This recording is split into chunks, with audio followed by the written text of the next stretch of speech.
Hey there, this is John from Heroes and Legends, and today is part 1 of the Magic Origins full set review. And we're going to start today looking at all the white cards that are going to be in the set. So the set was spoiled fully this morning, and we're going to start getting these videos out to you as quickly as possible. We'll do one color a day for the next 5 days, and then on the 6th day we'll get the rest of the cards in the set, and hopefully that will help prepare you for the pre-release that will be the following Friday. We should finish this up on Wednesday. So having said that, let's jump in and start looking at cards. And our first one is Akron Jaller.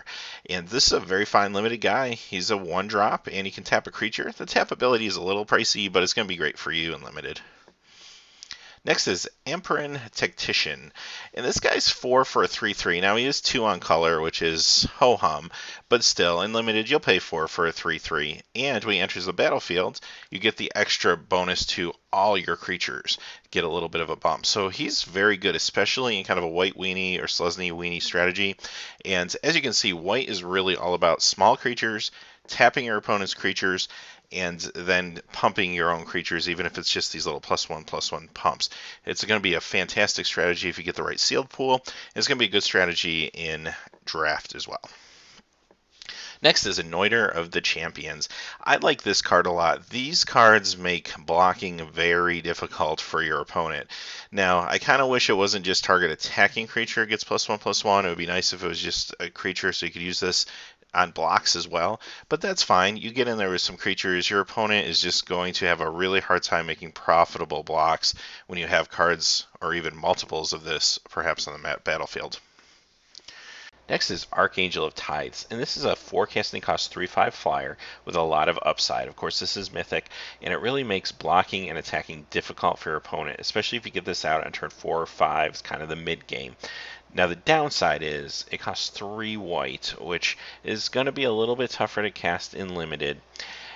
You really want to have at least a half white or even more than half white deck kind of devoted to make sure that you can get her out and get her out in a timely manner. She gets worse as the game progresses. In the late game, when your opponent can make the payments, it's not quite as good. But overall, very good limited card. Don't know if it might see some play in, say, a mono white devotion or something like that, but for the most part, good limited card.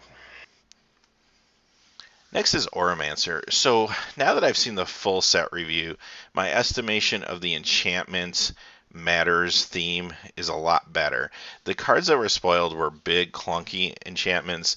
Now we're starting to see a lot of smaller enchantments. So this card just got a lot better in limited.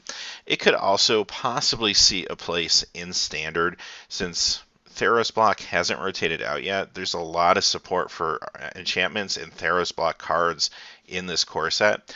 This could potentially see itself in like a white devotion deck or something like that, but it's going to probably do a pretty good job for you in the right limited deck. I mean, know your deck. You want to make sure you have enough targets for this to be good. You don't want to play this as a 2/2, obviously, but if you have enough enchantment targets, then yeah, you'll play Oromancer and be pretty happy. Next is Even Battle Priest, and I don't know, this guy costs 6, but he's a 3/3 flyer. You get 3 life when he enters the battlefield, which is okay. I don't really like his casting cost. Now, having said that, in limited, yeah, you need flyers, you need evasion, so he just might be the best thing you have with evasion. So you might still play him. He might not always make the cut in your deck. He just might have better things. Maybe you side him in if you're playing a really aggressive or like a quasi-burn strategy limited deck or something like that, where that 3 life might mean a little more. Other than that, he's just okay. Next is Blessed Spirits. I like this one a lot. Costs 3 for a 2/2 flyer. That's just fine. That's fantastic. And then whenever you cast an enchantment, you get a +1/+1 counter. So that's real nice, especially since there's some cheap enchantments. There's some cheap auras that are actually not horrible in this set, and we'll see them soon. So that's a nice little pump if you put some pants on this spirit and it gets a counter on top of it. It's not bad. It's going to be a good limited card, I think. Celestial Flare. So white doesn't have a ton of removal in the set, so this isn't awesome removal, but it's good enough. It costs 2 white, which makes it a little awkward if you're splashing white, but it does happen at instant speed, and the only thing that's kind of sad about this is your opponent gets to decide if they're blocking or attacking with multiple creatures, which creature they sack. But a lot of times it's just a one creature coming in for an attack or one creature blocking, and this becomes a better card. So having said that, it's going to be great in limited. You're going to play it. You'll be fine with it. There's better removal out there, but this will be just fine. Charging Griffin, and here's another pretty decent card for limited. It's a 2/2 in the air, so it's not a great block or anything, but it does attack in for 3, and that can be pretty strong. I played this card in limited in other formats in the past, and it's done pretty well for me. It's not going to make you lose your mind when you pick this or anything in your draft, but it's okay. It's going to do work. Cleric of the Forward Order. So this is really only good if you can draft multiple copies of it. If you get multiple copies of it, it's a grizzly bear that's going to gain you some life, which is okay. There's not going to be a strategy where I think you're going to go out and be like, I'm just going to get my hands on as many of these as possible and pass removal and pass better creatures for it. So, I mean, there's a chance where you just might happen to be past some of these at the end and you just happen to get a few of them and you decide to play them. It could work out, but don't fall for this one. I just don't think this is going to be that good for you in limited. Yeah, you're going to gain some life, but you're going to have just a bunch of 2/2 creatures that aren't going to be able to do too much but chump block. Consul's Lieutenant. And here's another double white, and you'll see that's the theme. This is a good amount of double white. I mean, they want you to be pretty heavily committed to white in some of these strategies. But, 2/1 first strike, and it's got Renown. That's pretty decent, because now once you get this thing out, 2/1 first strike is kind of hard to deal with, especially if you can get it out turn 2 or turn 3. It can do some work for you. And on top of that, it also pumps your other attacking creatures when it attacks. So that's great for the white weenie strategy and can really do some good things. Probably if you're playing white, at least 50%, this is going to be an okay card for you. If you're splashing white, you probably want to reconsider. Enlighten Ascetic, and this is kind of cool. This is a 1/1 for 2, which that part's not cool, but it does destroy an enchantment, and enchantments are nuts in this limited environment, so normally you're not going to play a 1/1 for 2, but this is probably almost worth main decking. You can almost count on the fact that your opponent's going to come out with some either big enchantment or at least some auras and try to string together some synergy. So this is not going to be bad in this limited environment. It could even see a place in sideboards and standard if enchantments start to really become a thing over the next few months before Theros block rotates out. Enshrouding Mist. I really like these type of cards, and this one only costs 1. Sometimes these effects cost 2, so this is pretty economical. You get a little pump, so that's kind of nice, but more importantly, it prevents all damage that will be dealt to one of your creatures this turn. And if it's renowned, you even get to untap it as an extra bonus. There's just a lot going on there for 1 white. I really like that, and it can save a creature. It can potentially save a important creature for you. Now, it doesn't do anything against destroy effects, but if it's a direct damage spell, that's pretty cool. Gideon's Phalanx. I like this one a lot in limited.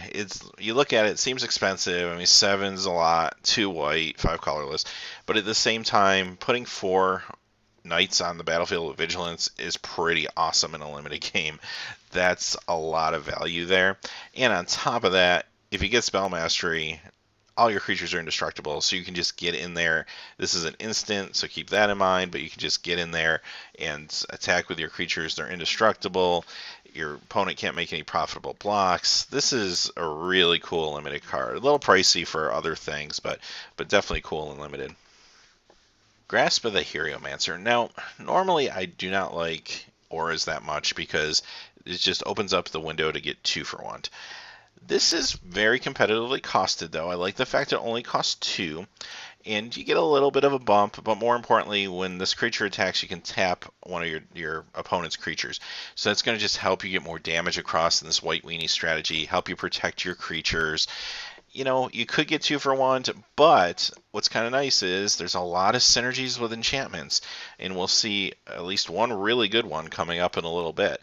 But if you're playing this with some of those synergies, it gets that much better. So now every deck might not want something like this. Know your deck. You're going to you want to be playing a white weenie strategy and have some enchantment synergies. But if you have that deck, this is going to be real good for you. Next is Hallowed Moonlight, and this to me feels like a sideboard card for constructed more than anything.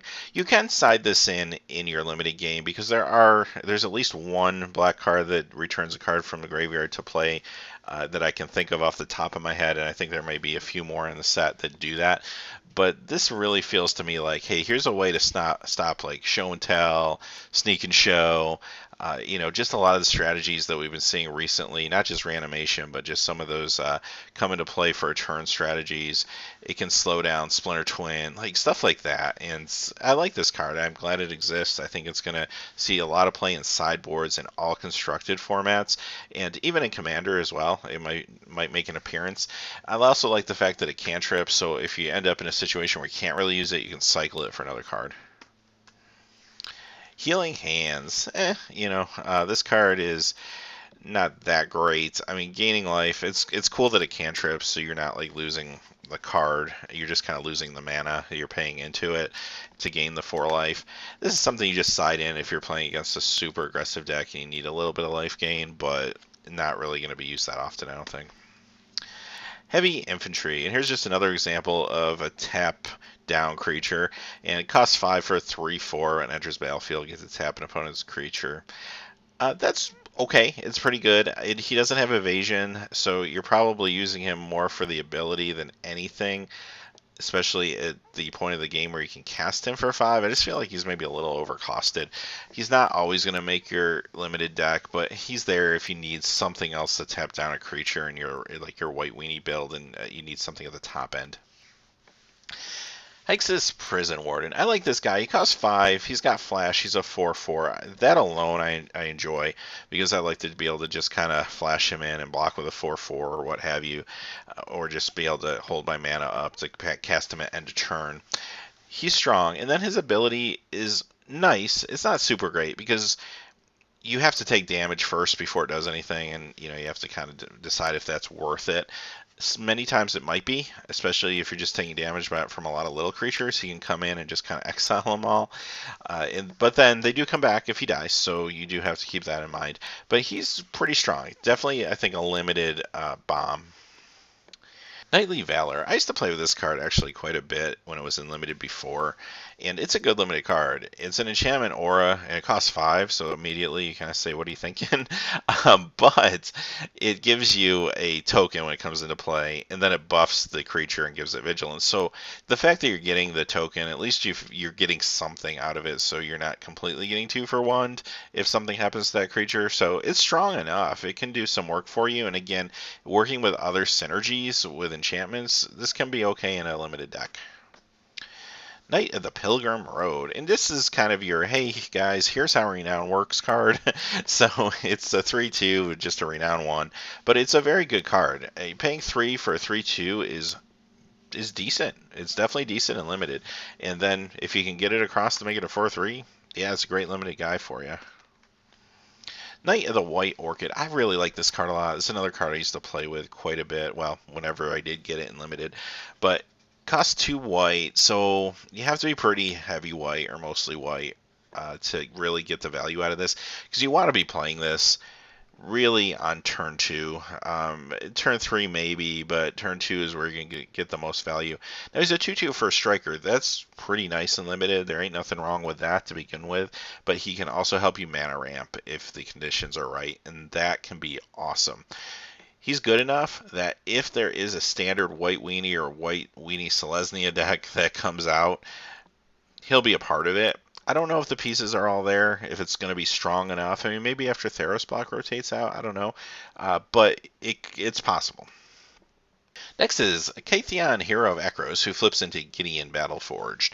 And this is one of my higher ranked Planeswalkers in the set. I like this guy. Now, he's a little niche. You gotta have a certain deck for him to really work. But I like the fact that he costs 1. I like that he has Savannah Lion stats. I like that you can pay 3 to make him indestructible. And he's relatively easy to flip if you're playing a white weenie-ish strategy. Now, if you're not playing a strategy with a lot of creatures, he becomes a lot worse. Now, if you do flip him, he's a really strong Planeswalker. His loyalty's a little low at 3, but he doesn't have any minus effects, so I like the fact that he can protect himself by making one of your creatures indestructible and untapping it. He can get in for damage as a 4/4. He can force one of your opponent's creatures to attack into him. So there's just a lot of good stuff that he does. Very strong. In constructed, again, he'll probably only see standard if that kind of white weenie-ish deck exists out there, or else he'll be great in limited. He'll definitely be a fun card to play in Commander. Next is Kytheon's Irregulars, and this is a house in limited. I love this card. Costs 4, it's 2 white, sure, but we'll make it happen for this. It's 4/3, it's got Renown, and then you can pay 2 white to tap target creature. And notice that doesn't tap, so as long as you have white mana, you can just tap down, tap down, tap down. That's awesome. So obviously, the more white your deck is, the better this card is going to be. If there is a white weenie strategy, or even a control strategy that has a little bit of white in it, this guy could show up in standard, but definitely a limited bomb. Huge limited bomb. Really like this card. Kytheon's Tactics, and here's kind of your finishing spell for your white weenie / token deck, and costs 3. Again, it's 2 white. They're really pushing the strong devotion to white in these cards. But yeah, you get +2/+1 for all your creatures, and if you have Spell Mastery, they also get Vigilance, so that's a little awesome. But yeah, very good finisher for the right deck. Not going to work in all decks, obviously, and you do want to be relatively devoted to white for a lot of these cards, but it's a good limited card. Mighty Leap.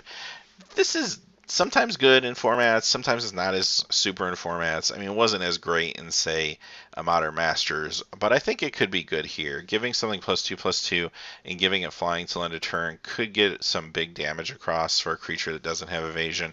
So know your deck. It's not going to go into every single deck, but it's a nice little combat trick. It also is at instant speed, so you can use it to block a creature and maybe surprise, make something a flyer and block one of your opponent's creatures. It can be decent, but it's not always going to make your cut.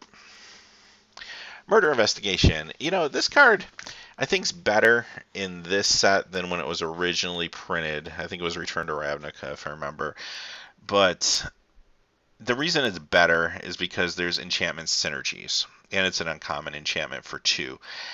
The actual effect is a little underwhelming just because your opponent's going to have, at least in 99% of the time, some control whether they're going to let your creature live or die, unless you're sacking creatures or something like that. So they're going to let it live if they can deal with it. They're going to let it die if they can deal with the tokens. So, you know, I don't like cards that let your opponent make those type of decisions. They're going to make the decision that's best for them, which makes the card underpowered usually. Having said that, if you have some synergies like the ones we'll be seeing as we go forward with enchantments, this becomes much better and might fit into a limited deck. Patron of the Valiant. And this guy now, his ability doesn't feel super relevant. There are cards that give tokens in limited here, don't get me wrong, but there's not a lot. I mean, most of the pumps are just until end of turn pumps and stuff like that, or enchantments giving stuff +X+X.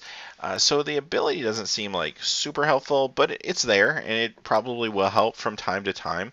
It's kind of nice, and unfortunately it doesn't work with planeswalkers. It's just creatures, but it's kind of nice if you do have, you know, even a couple counters on creatures. It's a nice little bonus.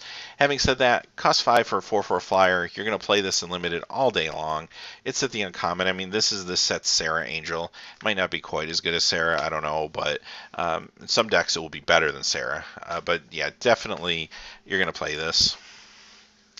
Relic Seeker, and there's not a lot of great equipment in this set. There's a couple, one or two pieces that are definitely playable, and we'll see that in a few days when we get to those. Relic Seeker, it's a grizzly bear with upside, so that's not necessarily a bad thing. It's got renown, so it can get bigger, which is cool. But searching up a equipment card when it gets renowned and then putting it in your hand, it doesn't go directly into play or anything, seems a little underwhelming for me, I guess. And now he is very cheap, and if you do have a nice piece of equipment, maybe you're really working on that enchantment synergy, and you have the helm that boosts based on how many enchantments you have, and you want to be able to search that up, this card becomes better. So know your deck. It's probably not going to always make your cut, but it is a grizzly bear with upside. It's going to be fine and limited. Sentinel of the Eternal Watch. And I like this guy. He's a little pricey. He costs 6, but you do get a 4/6 with Vigilance. So you get a lot of power and, more importantly, a lot of defense on the board for a card like this. And he doesn't cost 2 white, so hey, bonus. Most of these cards feel like they cost double white. And also, maybe most importantly, at the beginning of combat of your opponent's turn, he gets to tap down a creature. So it's protecting you and kind of tying up a creature from combat. It's helping you out now in the next turn, maybe getting across for more damage. It does a lot of stuff, so I do like this card in Limited. I think it will be strong. Sigil of the Empty Throne. So when I saw this is a reprint, and it was a very powerful card in the past. When I saw this reprinted in this set, I just didn't really feel that there was enough really strong economical enchantments to make this work. Now that the full set is spoiled, and I've seen a lot of the cheap auras, now that's different. This card became much, much better in my estimation than when it was originally spoiled. So yes, play this in Limited. Now, the only thing is you do have to have some of those cheap auras. You don't want to over-aura your deck either. So there's a delicate balance there when you build around this card. But I think you can find that balance, especially in Draft. Maybe easier in Draft than in Sealed. But yeah, this card is going to be strong, very strong for you in the right Limited deck. Having said that, from Standard's point of view, yeah, those Theros cards are still around. It could maybe bring back White Devotion or something like that, and this could be a very strong card in those type of decks. We already know this is a great card for Commander. It sees Commander play all the time, so it's going to be fantastic there. So this is going to be a pretty, I think, desirable card for the most part, at least for a little while. Once Theros rotates out, maybe a little less so, but still going to be a good Limited card for you in this set, I think. Stalwart Avon. And this guy I like a lot. He costs 3 for a 1/3 flyer, which is kind of like, but he does have renown 1. So you can get in there and make him a 2/4. That's decent. I kind of wish he was like a 2/3 for 3 or a 2/4 for 3. But maybe that's too much to ask. But yeah, he's going to be great in Limited. He'll do just fine for you. Next is Starfield of Nyx.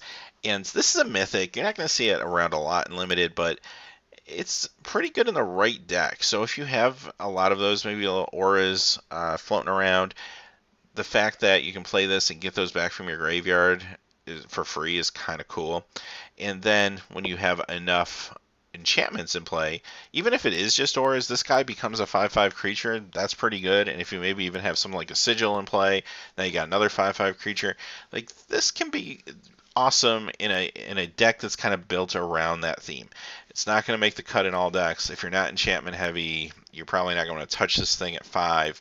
But if you can draft around this, maybe you open this and this is, I don't know, pick one for you. You could probably draft a pretty decent deck around it. Again, mind your balance. You don't want to over aura everything and not get enough threats to put out there. But this can be decent in certain niche decks. As far as Standard goes or anything like that, where this would be very powerful in maybe a mono white devotion deck or something like that, it is still a little pricey. It's forcing you to take a turn off. Sigil may be much better for you in the 5 slot than this, so I don't know if it's going to quite get there. I can see this being a big Commander card. I think there's Commander decks who would like to have something like this and could really have a lot of fun with something like this, but I don't know about Constructed at this point. Next is Suppression Bonds. It's an interesting design. It costs 4. It's basically an arrest, but you can put it on a permanent. So it doesn't just stop a creature. Now, if you needed to stop a pesky artifact or an enchantment with an activated ability or something like that, you can do so. And it also counts as an enchantment you control, so it goes into that synergy. Feels a little pricey because you're used to paying like 2 or 3 for this type of effect, but because it's so versatile, I think it's fine. And I do think it's going to be a very strong card. It's still removal, quasi-removal, if nothing else, at the 4 slot. So yeah, this is going to be awesome in Limited, and you will be more than happy to play it. Next is Swift Reckoning. This is probably my favorite piece of white removal. There's not much to choose from, but I do like the fact that you can pinpoint this. It only costs 2, and just boom, destroy target tapped creature. And what's even nicer is if you have Spell Mastery, it becomes an instant, which is awesome. So really like this one a lot. It's at the uncommon slot. They knew enough, I guess, not to make this common, but I think this is going to be a real strong removal for white. Topin Freeblade. This guy's a good Limited guy. He costs 2 for a 2/2. And he has Vigilance and Renown. Yeah, absolutely. That's a lot. That's a Grizzly Bear with huge upside. I really like this guy, and I could see him playing in Limited. If there is that standard white weenie deck out there, he could be a part of it, but definitely good in Limited. Next is Totem Guide Heartbeast. And he costs 5 for 2/5, which is okay, but then his ability is pretty good in the right deck. He can basically tutor for an aura card, and you get to put it in your hand. So, yeah, if you have the limited deck that wants that, and you have a lot of auras, or you have a good aura that you want to search up, he's there for you. Yeah, it's not going to work in all decks. Obviously, you want to be pretty well all in on that aura theme. And really, you're probably playing around a card like Sigil at that point. But if you're doing that, he's there for you. Tragic Arrogance, and I like this card. Now, it's no Cataclysm or Balance or anything like that, but it is a quasi board sweep. I mean, it costs 5. It is a sorcery, of course, for a card like this, but it does not only control creatures, but artifacts. If there's a lot of artifacts, you're playing against a stronger artifact strategy, and enchantments, which is a bigger deal in this limited environment than in most.